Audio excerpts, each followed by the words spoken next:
Et si je vous disais qu'il y a certaines unités militaires tellement dangereuses, que même la plupart des gens ignorent complètement leur existence? Voici les différents niveaux des forces spéciales américaines. Niveau 1, les Navy Seals.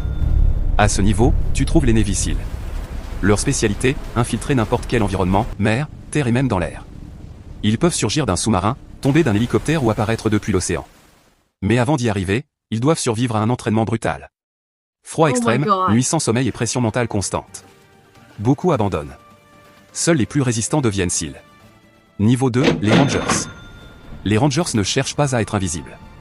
Leur rôle est simple, frapper vite et frapper fort.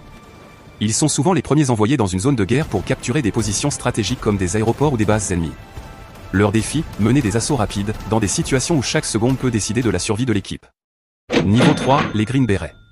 Encore plus stratégique, les Green Berets. Leur mission ne consiste pas seulement à combattre. Ils infiltrent des pays, apprennent les langues locales, négocient avec des chefs de guerre et entraînent des forces alliées. Enfin, le niveau ultime que beaucoup de gens ignorent, les unités fantômes. C'est une unité à craindre. Ils n'ont pas d'insigne, ni de reconnaissance officielle. Et parfois, même pas de nom. Leur mission, espionner, infiltrer et neutraliser des menaces avant même que le monde sache qu'un conflit commence. Et dans ce niveau, une seule règle existe. Si la mission échoue, elle n'a jamais existé.